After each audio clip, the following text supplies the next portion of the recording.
Life is really a series of choices. It really unfolds in a sequence of decisions. From the time you're a little child all the way through high school and then into university and then on into your career and your adult life, everything is about choices.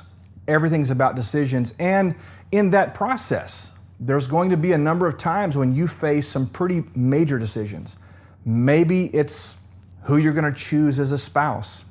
Maybe it is a career path or a career change. That happens quite often. Maybe it's the severing of a connection or a friendship that has become either unuseful or possibly even detrimental to you. I could just go on and on. Major decisions are going to come.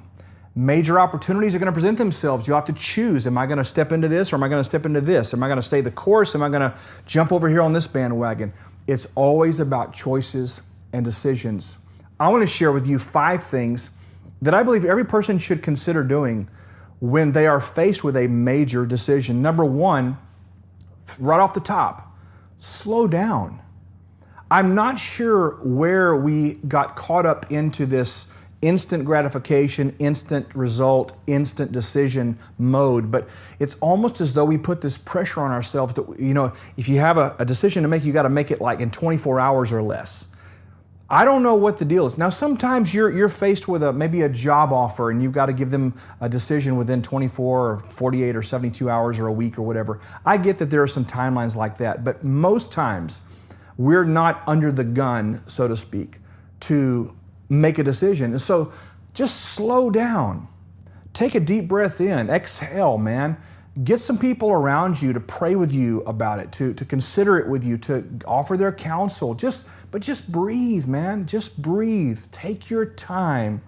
Most decisions do not have to be hastily made. Slow down. Number 2, seek counsel. Now, the Bible is very clear that when we surround ourselves with a multitude or multiple layers of counsel, we can assure ourselves of some safety. We're going to make some good decisions. We're going to have a safety net there, some security there. We've really made a wise choice in surrounding ourselves with godly, wise people to help us to come to a decision point. These men, these women can help us weigh the pros and the cons. They can help us look at the various aspects and perspectives on the decision, maybe the outcomes they've seen, maybe the experiences they've had. But seeking counsel is a very wise move when making a decision. Number 3, consider the cost, okay?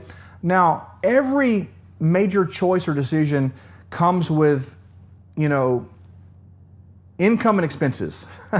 It comes with assets and liabilities. It comes with pros and cons. Okay, that's just the way life works. Not everything's going to be a win-win-win-win-win. It's just not going to be. So what you have to do on the front end, as much as is possible, is gather data. Do an old Benjamin Franklin T-chart here and list out, here are the things that are going to benefit me, here are the positives, here are the negatives, and weigh that very carefully and consider, what is it going to cost me? Am I going to have to geographically move from city A to city B? Am I going to have to sever a tie with a friend? Am I going to have to discontinue this investment? I mean, you've got to look at all the factors before you can really make a sound decision. So consider the cost, all right? This is another big one. Number 4, check the alignment. All right, check the alignment. Brian, what do you mean? Do I need to take my car to the shop and get it aligned? What? No. Who am I? Why am I here? What are my unique abilities, my gifts, my talents, my skills, and maybe most importantly, how did God design me? What did He design me for? And if I make the decision to step into this activity or to this career or to this association or alignment with this group of people, am I becoming incongruent? Am I going to create conflict in my own heart because what I've chosen to do or decided to do doesn't align with who I am? There's not integrity in the relationship between who I am and what I'm choosing to do.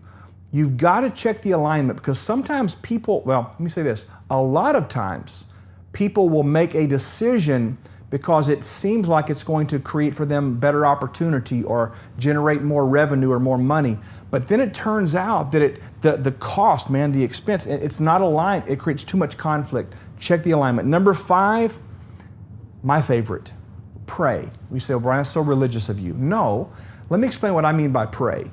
I mean, inquire of the designer and the creator as to whether or not choice A, choice B, choice C is what he had in mind when he put you here.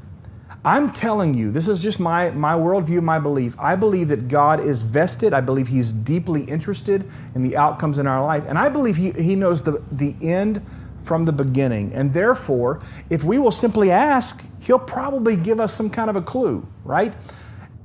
Pray, ask, seek His wisdom, His understanding, because He knows better than all of us, right? And then listen. And then when you hear, don't violate that which you hear. Here they are again. Slow down, seek counsel, consider the cost, check the alignment, and then ask the designer, pray and ask Him. I hope this is helpful to you today. You're going to face decisions. Maybe you're facing some big ones right now. When you do, remember these 5 things. They will help you. And I know beyond a shadow of a doubt that great things are in your future.